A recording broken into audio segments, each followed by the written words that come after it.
Ayun, mapagpalang umaga, maambong umaga mga sir, mga madam, maambon. So dito tayo ngayon sa bayan ng Rosales, Pangasinan. So dilim tayo ng konti dito sa may mangga. So ayun, meron tayong tinitingnan dito na farm lot. So meron siyang isang mangga. Tapos rice land, pwedeng ano dyan pwedeng mais, pwedeng gulay. At 2.2 plus 800 para siyang 2.3 mahigit, almost 2.4. Lalagay ko dito yung kumpleto. Na picturean ko naman yung title niya mga sir. So pangalan ng seller natin, buhay po sila pero nasa Amerika, pero willing po silang umuwi or kumbaga magbigyan ng space sa kanilang anak kung sakaling magustuhan nyo po yung property dito. So isa lang naman ganito, malaki, isang malaki. Pero pag na-relocate, ewan ko kung may makukuha tayo kasi isa kasi ang may-ari dati dito, pero binenta itong part na ito. So parang 2 point something yung price, so ayan, ito yung property. Ayan. So puntahan muna yung labas, saka ito sa pinagliliman natin. Punta ko lang yung kalsada, or mamaya na pala kasi lalabas tayo papunta dun sa aking pinagparkingan. Hindi ko na kasi pinasok yung sasakyan. Hindi ko maipasok dito sa part nito, pero dito na ipapasok yun pag hindi umuulan dito. So punta muna tayo dito sa likod. Dati kong na-vlog to mahal nga lang dati, pero ngayon for sale na talaga.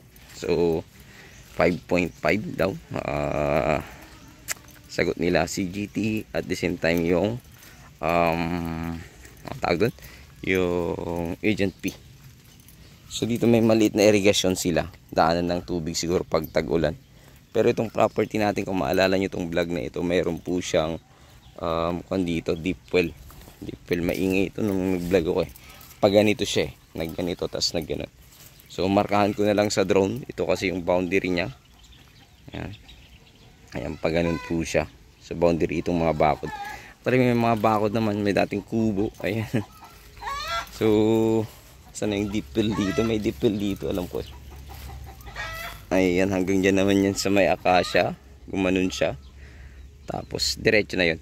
Diretso hanggang dun sa may pilapil dun sa dulo. Ayan, hanggang sa dulo. Pero sa drone ko na lang po mamarkahan mga sir. So at least tong both side niya merong maliit na bakod. Dito alam ko yung deep well ito. Baka sinarhan lang. Yan. Ayan yung deep well. So pag ganitong tag-ulan kasi, hindi naman sila masyadong nag-ano ng tubig kasi nga dito ay sahod ulan naman. So meron namang irrigation, pero hindi siguro kaya. Hindi pa kasi tapos yung irrigation dito na proyekto ng gobyerno. So hindi natin alam kung nasaan na yun. Matagal na yung project na yun. So ito yun, maluwang po siya. Maluwang itong rice land niya. At the same time, natatamnan ito ng mga gulay, mais at iba pa. So tara, puntahan natin sa labas para pumakit. Pero puntahan muna natin yung yung boundary niya. So ayun, lumalakas kasi yung ulan. Sana ay mapaliparin natin ng tunong drone. Sana tumigil ng konti. Medyo so ito naman yung sinasabi ko kanina, pwede kang gumawa dito ng pasukan mo. Ayan. So ito yung 2.2 hectares hanggang dyan ata. Tapos yung 800 nasa harap. Ayan, may maliit silang fish pond doon na ginawa sa harap Ewan ko bakit sa harap silang gumawa, or dati ng butas yun, hindi natin alam. Sabi ginawa daw na fish pond. So maluwang pa dito yung residential area niya mga sir. So mula naman sa mismong MacArthur Highway, siguro at least nasa 2 kilometers more or less mula sa MacArthur Highway. So ito yung mangga na iisa ang mangga niya iisa ang mangga. So ito yung boundary. Ayan, yung poste na ito yung boundary niya. Ayan, diretso. Tapos diretso yon. Ito yung kanya. Hindi nakuha yung mangga. Pero sabi naman ng may-ari dito sa kabila, kasi dating may-ari din dito, pag na-relocate makukuha, bibigay naman daw, walang problema. To i-adjust na lang. yung bakod nila. So yun yung magiging gate mo, papakita ko mamaya para mas maganda po siyang tignan mga sir. So ayan yung boundary ito. Itong irrigation niya kuya, ano to? Ay ate, kailan dumadaan ng tubig? Ngayon lang, tag-ulan? Wala no, wala pa, hindi pa tapos.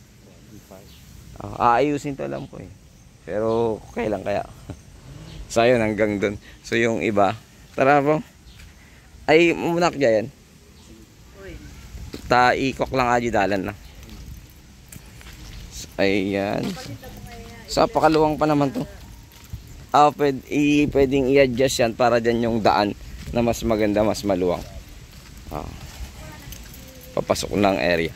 Kasi sa ngayon dito sila pumapasok. Kasi hindi pa naman na-i-adjust yung daan. So dito pwede dito tahimik siya. Hindi siya ganun kaingay. Tapos malapit siya sa MacArthur Highway ng ano na to eh. Malapit na siya sa Salcedo ng San Manuel Tarlac. Ayan. Paglabas mo kasi ito, San Manuel Tarlac na. Diyan sa part, diyan sa masama mamaya papakita ko po yung palabas ng San Manuel Tarlac mga sir. So ito yung barangay road. So single lane lang po mga sir. Ito lang yung problema natin, single lane. So mahilig siguro sila maglagay ng fish pan dito sa harap. Kasi itong kapitbahay fish pan din. Sila kasing dating may-ari eh. Yan, fish pan din yan. So ito kasi yung boundary niya. Dito sa part na ito. Dito sa may parang gate ng may-ari dito sa kabila. Ayan yung poste oh. Hindi pa nila inayos. Pero pinalagyan ng may-ari noon. Hindi lang muna na in-adjust. Ngayon pala. So ito yung papasok muna. Pero pag mas maluwang po yung entrada ng property. So ito yung fish pan. Kasi isang may-ari nito. Siguro mahilig sa fish pan yung seller. Ay yung may-ari dati. Kaya dito sila sa harap naglalagay. Actually kasi itong daan na ito noon ay wala pang namang daan. Kaya lang kanya-kanyang donation kasi nga ito po ay maliit na creek. Ayan. Pero hindi yan umaapaw mga sir, mga madam. So maliit lang, parang daanan lang ng tubig, papakita ko mamaya. So daanan ng tubig ng magsasaka. So ito yung boundary niya rin. Actually napakaluwang ng boundary niya sa ay ng frontage niya kung hindi ito yung frontage niya. Napakaluwang, siguro nasa sana to. Nasa at least 28 to 30 meters. Kaya lang ang naging problema kasi ito nilagyan ng fish pan. Pero kung gusto mong baguhin, pwede mo siyang magpagawa dyan sa part na yung bandarean or swimming pool, tapos ano mo rito. So pwede nga ito ng resort mga sir. Napakagandang gawing resort dito. So hanggang doon yung boundary, tapos dito. So dito yung daan palabas mga sir para po makita ninyo. Then itutuloy natin dun sa labas. Titingnan ko na lang kung mapapaliparan ko ng drone ito. Kasi lumalakas na yung ulan mga sir. Kung hindi ko mapapalapan rin ngayon, babalikan ko na lang po siya pag napadaan po ako dito sa lugar na ito. So kung naririnig yung agos ng tubig, yan. Yun yung sinasabi ko na